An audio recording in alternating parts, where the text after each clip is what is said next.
Hi everyone, I'm Rick Zanotti and this is eLearnChat, where you always learn something new.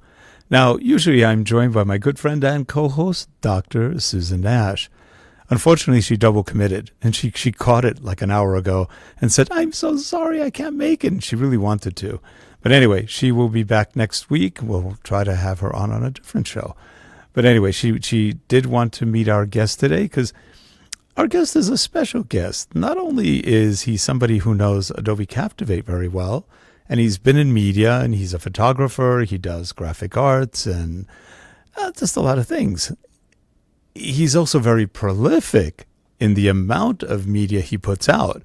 And that's kind of fun to see because, I thought I was prolific at 100. I gave up. I said, okay, I did 100, I'm out of here. Let's go do something else. He's done over 700 plus tutorials in Captivate, plus other pieces of software too, and that's amazing. But anyway, we have him for the first time. We're really glad to have him. His name is Paul Wilson, and we will have him on screen in a moment. Here we go.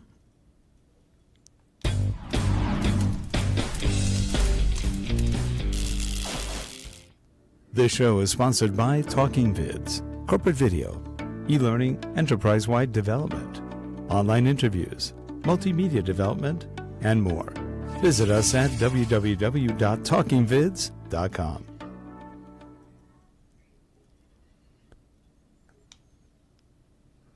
And we are back, and we've got with us Paul Wilson. Paul, how are you today? I'm well, thanks, Rick. Thanks for having me. Yeah, we should have had you on a lot earlier. It's just that we weren't doing a lot of not Captivate, but a lot of e-learning shows. And now we're starting to get back into it, and I've been watching a lot of your videos, and you do a really nice job. You're like a human reference guide because there are no reference guides in Captivate. So people get what they can out of the product, either by hitting their heads on the wall or learning or doing what it takes. But you do have a lot of good playlists on your Captivate channel. I believe, is it called CaptivateTeacher on? Well, yeah. So my website is CaptivateTeacher.com. Originally, it was Paul Wilson Learning. And I decided one day, obviously I'm doing a lot of Captivate. I wonder if there's a URL available. And sure enough, it was. So I quickly grabbed that up and started posting all my content there. And of course, you can see almost every week. I don't quite commit to once a week, but it's pretty much once a week I do a YouTube video about Adobe Captivate or some other e-learning technology somehow related to that. So it keeps me pretty busy, and it's been a lot of fun. Oh, I can imagine. And the training's good. You get into you respond to a lot of people's questions, which I think is a great thing. It's funny. I was doing the same thing at one point. This is around Captivate 4, 5, and a little bit of 6. And people are really interesting. I don't know if you get this type, but I was getting people saying, I want you to do a demo on this. And I was going, I didn't hear the please. I can be a little pain sometimes, but they were demanding and jerky. So, you don't get it. We'll go to the next person next. Yeah. Some of my earlier videos were, like way out in left field, where people would ask, like, they might compliment a video first. They might say, oh, really great video. Here's my question. And then they would jump in with, I want to do this, and then have a button over here and do all this stuff. And I learned early on that, because I did a few of those videos, where I tried to satisfy that request. And the end result is that one person would watch that video. So, Yep. And you wind up in a quagmire of broader topics. Yeah, yep. Exactly. Yeah, it's fun. But there is a good feeling in putting out videos like this because it does help a lot of people. And sure. For example, I never really went much to the Adobe forums we were talking a little bit pre-show. A lot of the forums have self-proclaimed experts who are nasty, especially like the Flash forums in the old days. And I'm a programmer by trade. I programmed for many, many years before I got into e-learning or anything like that. And I've run programming shops, and very different in terms of the development cycles. And I was going, man, some of these people are just rude. The InDesign, some of them were nasty. And It just depends on what product you're going to get the nasties, no matter what. So I said, I'll leave the forums alone. I did it like you're doing, and I think it was fun. Most of the people are nice, and you get Adobe Zero a little bit, which helps because you may be able to influence the product a little bit, especially when there's bugs that haven't been fixed and now they're finally getting fixed or addressed.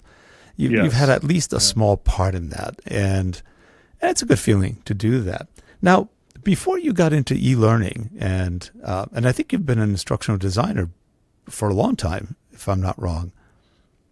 Yeah, I got into it. I'm to borrow Cami Bean's phrase.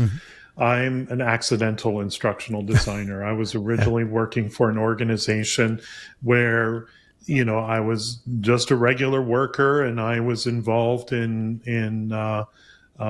retail sales management. And so the company that I worked for, a position became available for an instructional designer. I didn't even know what that was, specifically for retail sales management curriculum. So I would be responsible for running that program, going out and teaching new managers and new assistant managers what they needed to know. So I fell into it quite by accident, but loved it. Realized that out of all the aspects of my previous job that I loved the most, teaching people is what I really love to do.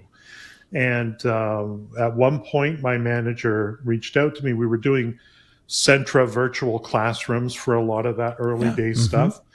But they said, we want to get to something like a proper e-learning course. Have you heard of Adobe Captivate? Or was it Macromedia at that time? It might have been right around. Yep. It might have been Macromedia. But either way, have you heard about Captivate? And I said, no, I've never heard of this. And so licenses were given to all of the IDs on our team. And I just took to it like a fish to water. I just thought, wow, this is really cool.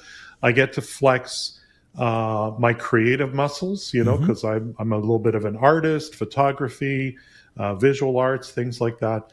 But I also grew up, heavily involved in computer science. In fact, my father was my high school computer science teacher, and he taught me more than I think anyone else ever has. And of course, a great influence on my life. In fact, he wrote the textbook that we learned from. So that's good. That's kind of cool. Yeah. But yeah, becoming an e-learning instructional designer clearly was the natural thing for me. And I just loved it. Absolutely loved it. I think I started with Captivate 2, to be honest. So it might have been Adobe at that point. And I think that was around 2005. So been at it nearly 20 years now. Yeah, I think I've been at it a little bit longer, but only because it wasn't Captivate then. It was Robo Demo, and before that FlashCam. And they weren't really fleshed out products. They were used a lot, but they needed more features.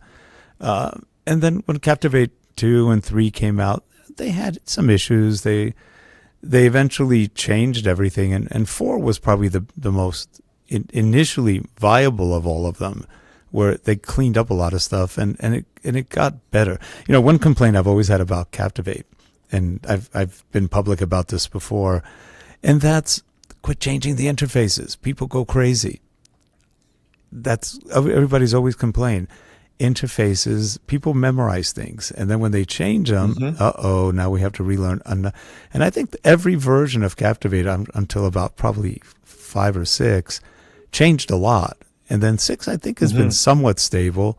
And then it, even the current 19 one, fairly stable with the previous versions. And now, of course, with the new Captivate, it's a little different again. Entirely different. Yeah. It's interesting, actually. It was, for a lot of years, I was just a user. I was just another Captivate user.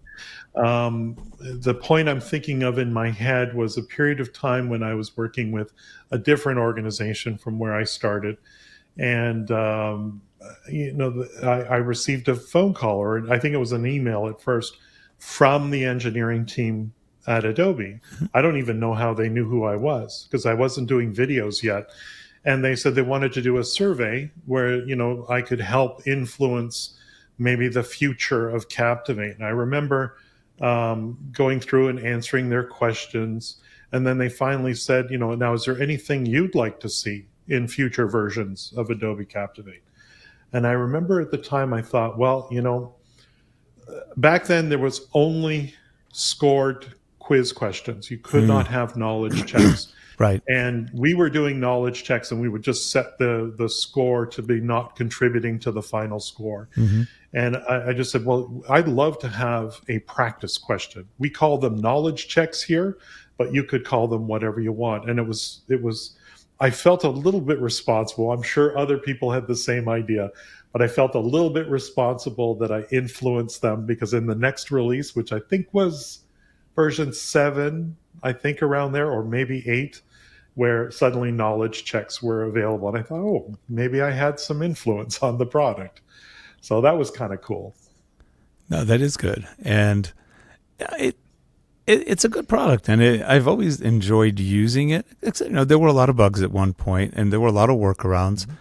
The good thing is there were workarounds, because sometimes you hit a wall, Yes. and then at least there were always some workarounds. If you were clever enough, you could kind of go, maybe we could do this. Oh, hey, that worked. And I know how they've struggled on some things, because everybody had different opinions, and the users had different opinions. So they had to go through a lot of data to figure out what's the best way to do it. And for the most part, they did listen to people, not all the time, but they did listen quite a bit of the time. And eventually things started changing, and I was pretty excited by the new Captivate coming out. Doesn't work all the way yet, but it does some things which I think are kind of nice. Like the way they don't exactly have advanced actions like they did before, but I kind of like how they do it. It's not really hard. It's pretty straightforward. I was watching one video you were doing the other day about how you had an image grid, and you did they were hidden until you clicked on them or clicked something, the grid show up, and you interrupt to put the sound up. That was cool. It was easy to do, and yet it was interesting that there are, because if you look at it cursorily, things are missing like crazy, but they're not as missing as people might think. There's a lot of stuff just hidden a level deep, and then you just search it a little bit and go, oh, wait a minute, here's where the advanced actions kind of went. They're not the same, but they have the same idea in some cases. And there's things that are missing that will be coming, I guess, within a year, maybe a year and a half. But overall, I love the idea of having slides that can scroll very much. There's like a website, and then the next slide can have another bit of content, and the next, you can actually set up your courses to be chapters in a course if you want, just by organizing it that way, which is kind of nice. You can still have a menu structure if you want.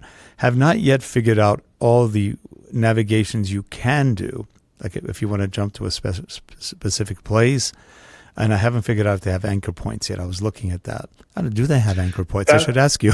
Yeah, I don't think they have that yet. I'm fairly certain they don't, but I know that that's on their radar. Okay. Because as these things come up, a lot of people, because of just the notoriety of my YouTube channel, like if you Google Paul Wilson Adobe Captivate, quite often you will, even just Adobe Captivate, you'll quite often land on one of my videos. So a lot of things people will ask me, I'll flip it over to the engineering team and say, someone said this or someone said that. And, we either find out that wasn't on their radar, or that in fact it is. It's something they're planning for 6 months from now or a year from now.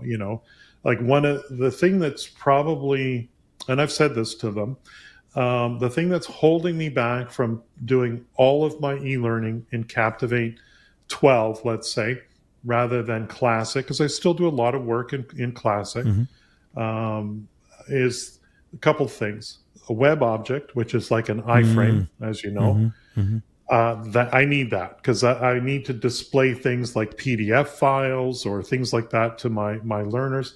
The other thing too, a lot of my clients want random question slides. So I'm pretty sure when I get those two things, and I kind of know when they're coming, I don't know if I can say yet, but they are coming. they might be a few releases away from that, but for me, that's all I'll need to do almost all of my work in the new version. So That's good. that's exciting. Yeah, that's not that far off then. Yeah, we only started really playing with it a couple weeks ago in terms of getting it and going, okay, there's one thing I hate. I have to mention it. When you put Captivate on a machine where you have Creative Cloud or the suite, it locks your other programs out until you either log out of Captivate, or that's one problem we've had. I'm going, why are we being locked out? Different login IDs, Yes, maybe? yes. It just, yeah. Yeah, and it's the same ID actually. It's the same ID for the cloud as we had for the other one, but one's Captivate's not in the Creative Suite, so right. But they paralyze the Creative Suite from you. For example, if I have Adobe Audition on and I bring up Captivate, Audition kind of can lock up. It's got some strange way of working, and that's a little odd because that's the first thing people see. And if you buy it, you have to get a demo first, and then you have to convert the demo. Right. You can't just buy it. It's just the weird things. Yeah, they made their job a little more complex and our job a little harder to purchase. So those are small things. Once you get around it, it's okay.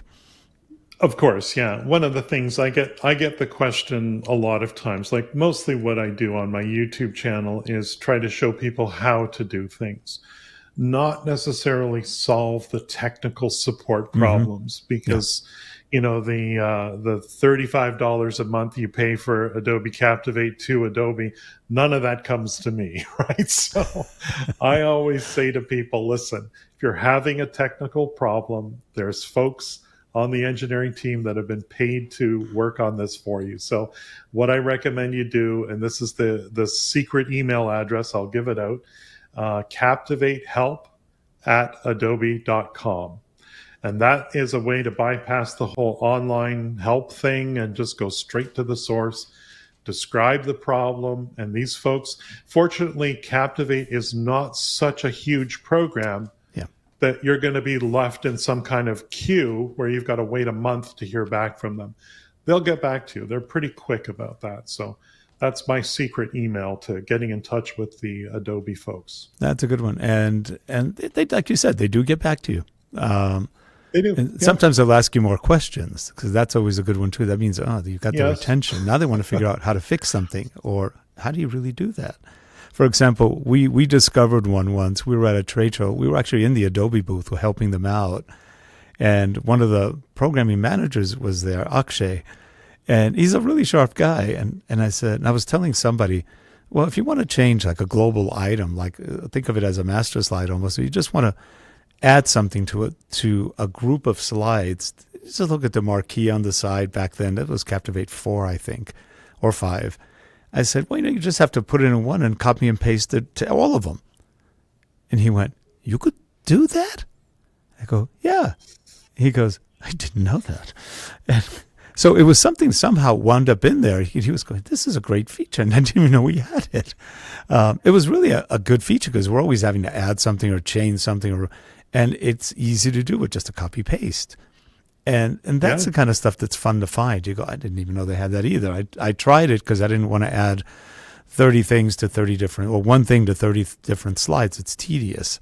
But it was easy to do that way. And they paid attention to stuff like that. And then eventually it got either documented or people talked about it. It became a feature, which is nice. Now, one thing I'm curious about, because I know you're a photographer. You've talked about it. I've seen some of the pictures that you've used in your in your tutorials that you've taken. What do you shoot with? Well, I've kind of moved away from DSLRs. I was using a Nikon D5100 for a lot of time. Nice, simple, but still kind of semi-professional digital camera. But these days, I've become just an iPhone photographer, because I figure the best camera is the one that's with you all the time, right? I think I heard that somewhere, and I just try to learn all the tips and tricks I can about doing phone digital photography. I still apply the same principles that I use, when I was shooting with a DSLR, but with, like obviously rule of thirds and things Mm-hmm. like that. And but nowadays, the iPhones that we have, they're so sophisticated, and I don't Mm-hmm. even have the latest and greatest, but they do a good job. They're not I got bad. into I got into the Nikon. What was the little what do they call them? The little J1 series, the little tiny white ones that they Yes, had for a yes. while there. Mm-hmm. But I found, again, still the same problem. You got to bring these lenses with you. You got to bring the camera with you. And the downside of having a digital SLR is, of course, you'd be the one family member who would get invited to events. Oh, Paul, and don't forget to bring your camera. Yep. And that's not really why I was going to these Right, family right. events. So again, I'm just an iPhone photographer these days because I find the results are pretty good. No, that's good. It's interesting because I I started with Canon, had a lot of Canons, still have some Canons. But you're right. When we've gone on trips where we were either filming or having and at that time we went with no crew. It was just my wife and I. So we went, And I was carrying a lot of stuff. And then we had an idea of taking a lot of stuff with us. We learned FedEx Ground does wonders getting gear for you and taking it somewhere to you. Because we had probably 100 pounds of gear with us, and it was a real pain getting it off things, getting it off the baggage claim checks and everything else. By the time we got to the hotel room, it's like, I'm tired. Me too. We got to shoot tomorrow morning. Oh, Go to sleep. and in the morning you're up fresh and you're it. And we had lights with us. It was insane.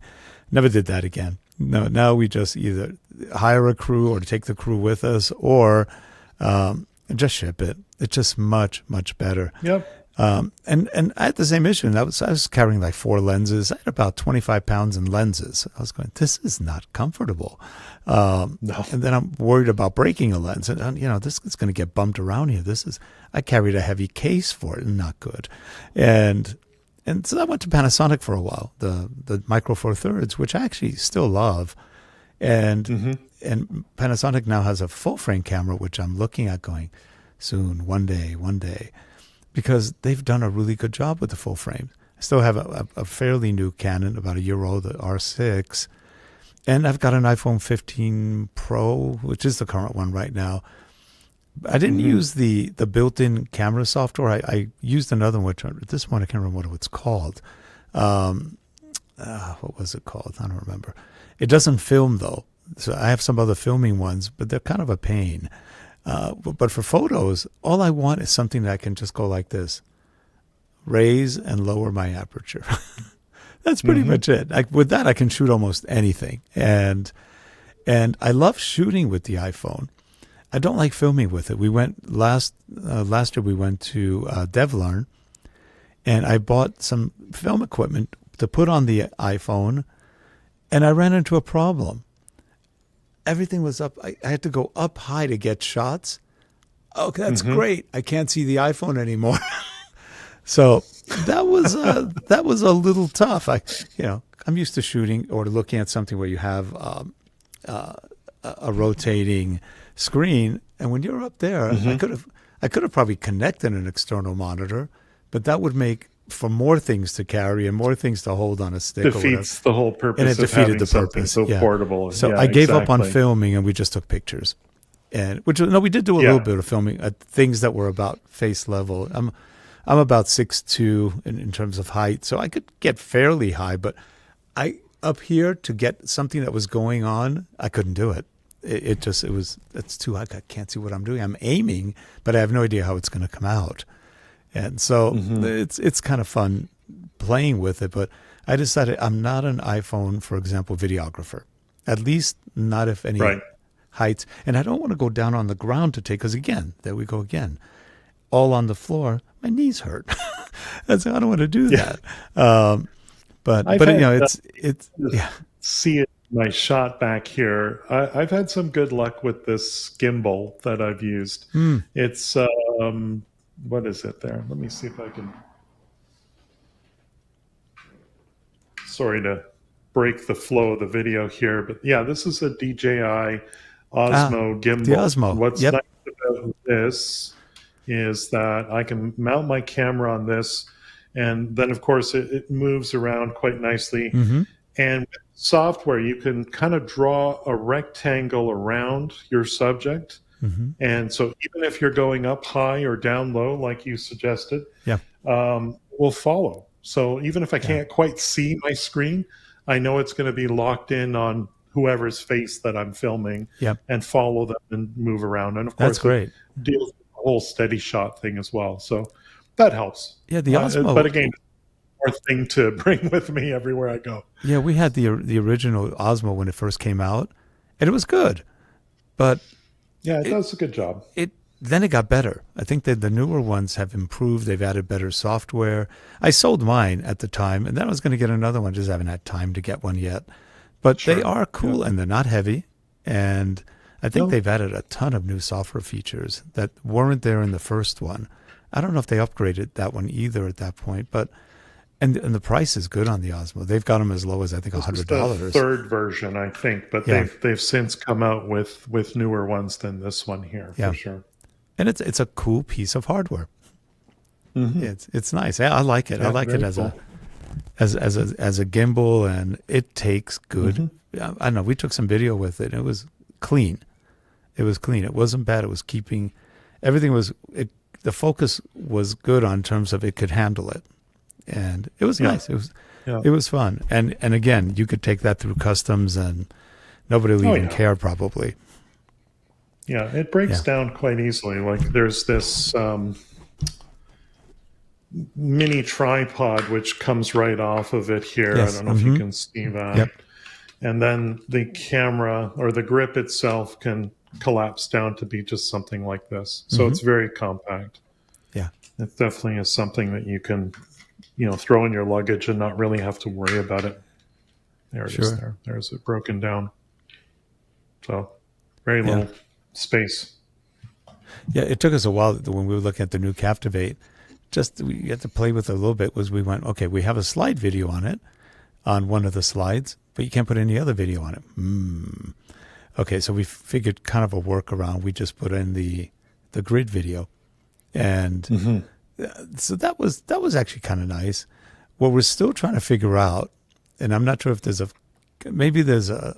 action cure. We haven't tried it yet, but we had one slide where it had some video, and then we had 3 or 4 places where we had narrated text all on the same slide. So of course, when we first launched it, they all play at once, and we went, Right. that's not good.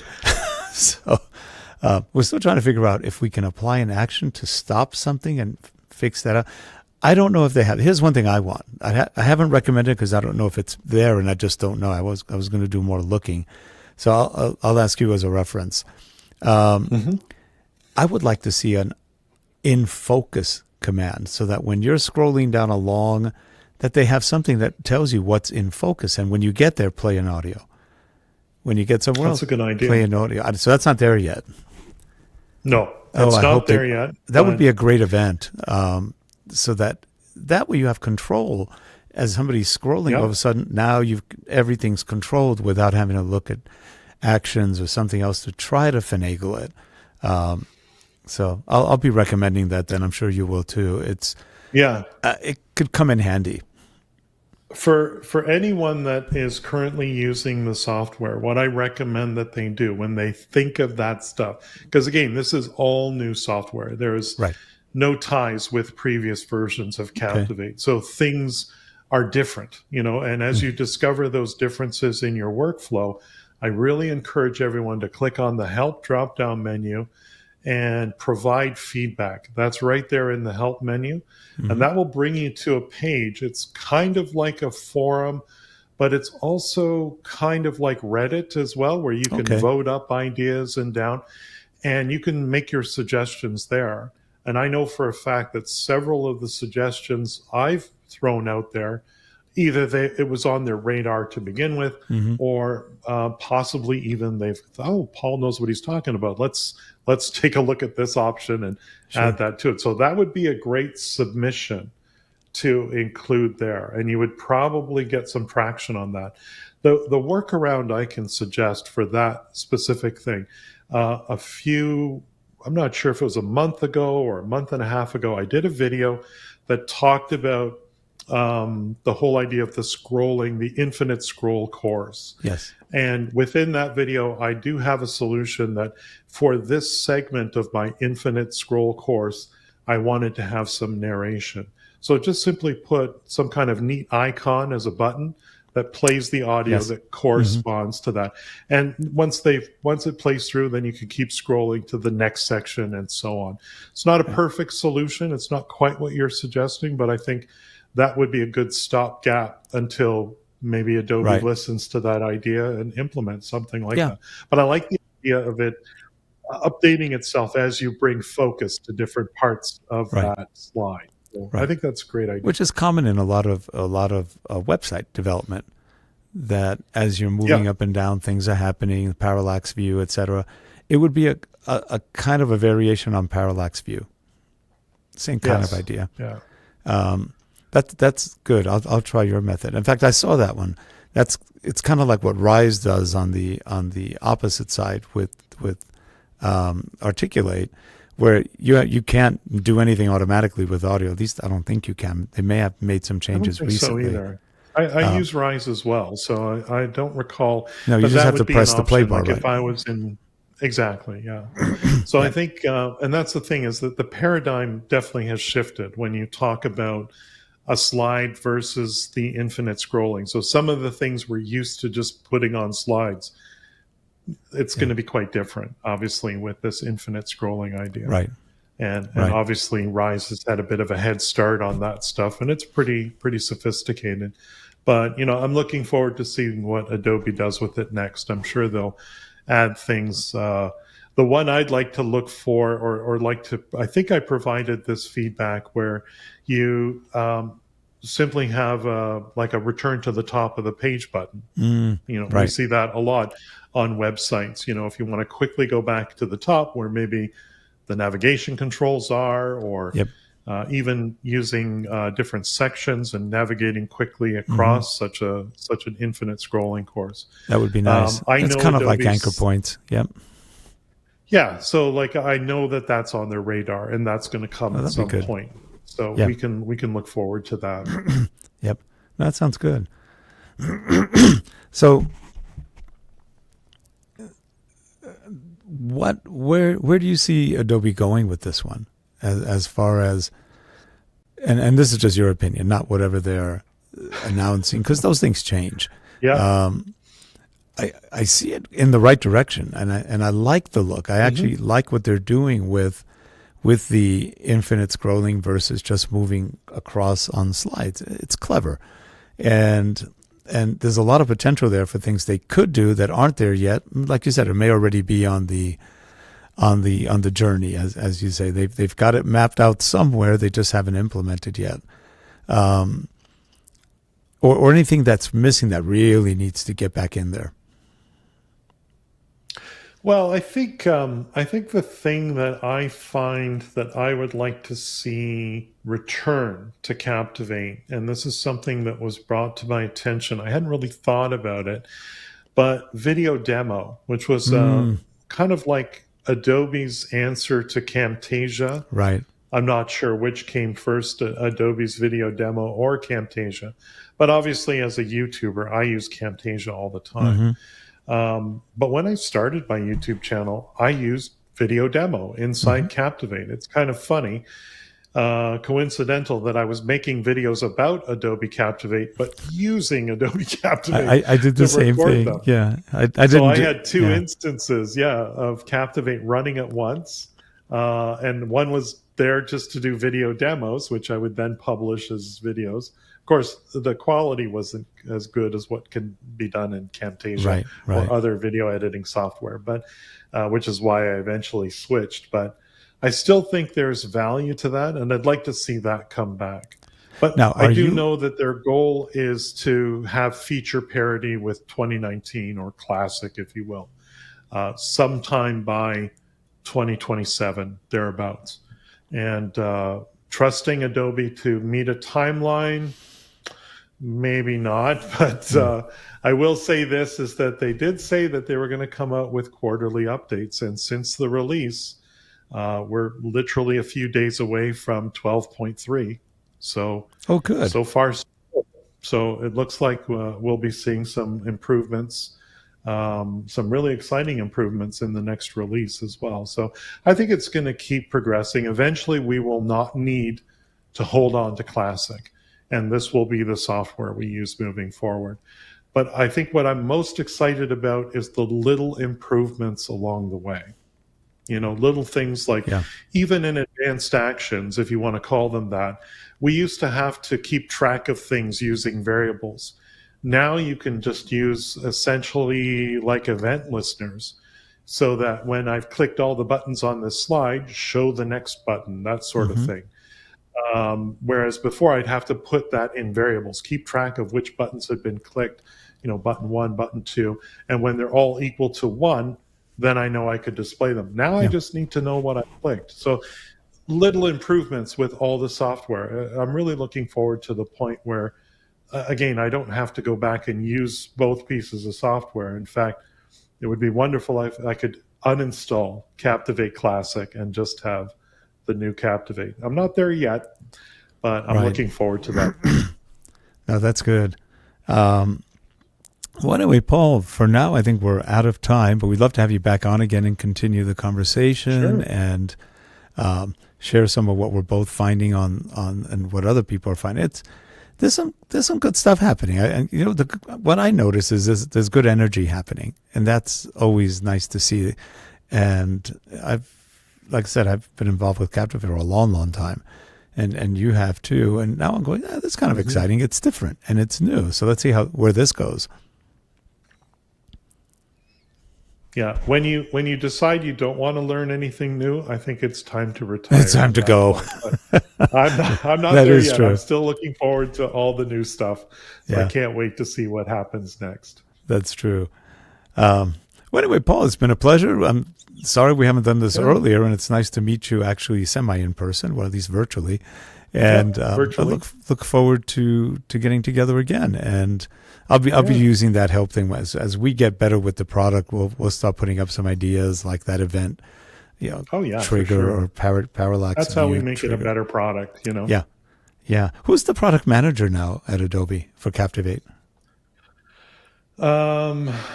Off the top of my head, I don't know, because I mostly deal with the marketing side. Where, you know, because they'll be asking me to do webinars and things like that, or invite me to one of the Adobe Learning Summits. That's Shuba. That's who I deal with mostly. Product manager. I can't think of it right now off the top of my head. Who it was? It used to be Shamir, and I think Suresh was one, and I'm not sure who's doing it now. If you click on Help and About, you'll see a list of all of them right there. Oh, okay. I will do that. I'm not sure if I think that will reveal who is doing what for the most part. Sounds Maybe good. not every single engineer, but that's one way you can see who's currently working on the engineering side. Before we call this a show, there's one thing we've noticed. Are you on a Mac or PC? PC. We have it on PCs, and we have it on a couple of Macs. And I also have it on Parallels on one Mac. Seems to run well on everything. However, previewing while you're developing works a whole lot better on the Mac than it does on Windows. On Windows, you don't really get a good preview. You can preview once and you're done until you publish. It won't let you preview all the time if you have tabs open or things like that. On the Mac, you see a lot more previewing. It works really well. So that was interesting that they've actually separated some of the features a little bit. So we're wondering now, they never did that before, where the Mac was actually, in some cases, more advanced or different than Windows. So I'm curious. For a while there, they were simply porting the Windows version to Mac. But now they are actually native applications. So they are native, but they're not Unicoding anymore. Yeah. Okay.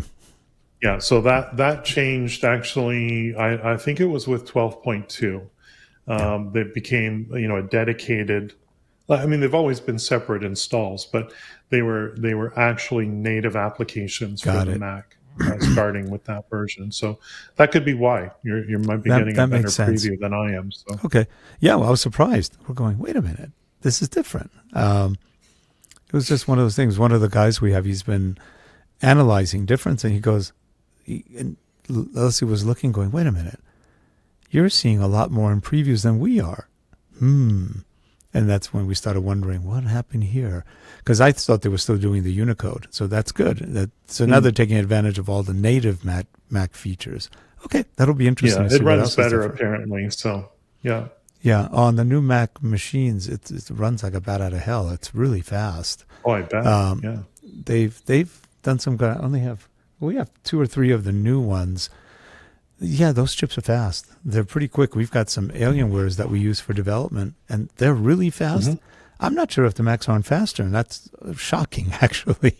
Macs were never all that fast. I was close. I just got a 2023 model of the Dell XPS. They're pretty good. And I'm pretty happy with it. Yep. But it was close. I was like, is it time for Paul to go to the Mac? And I was... It's a tough one. I hated Macs in the old days, but now for about 4 or 5 years, I've been on the Mac. Yeah. I was on for maybe 5 years before that for a little bit. They've gotten better. And with Parallels, you have the best of all worlds. You can run Windows, you can run the Mac, and you can run it in actual OS mode, or you can do it, what do they call it? Coherent mode, where... Coherent mode. Yeah, you can actually, your clipboard can go across both operating systems. You can move things across. Wow. It's actually pretty neat. It can also confuse you because you're opening stuff from all over the place going, wait a minute, where am I? Because it looks more like the Mac view at that point. And it can go, oh, this isn't good. Where are we? But anyway. Well, again, a pleasure having you on. We look forward to seeing you again. And good luck with what you're doing, and keep doing it. It's fun. You got to hit 1,500 with the new Captivate videos. Well, eventually, yeah. That's just a matter of time. I did actually hit a milestone just recently.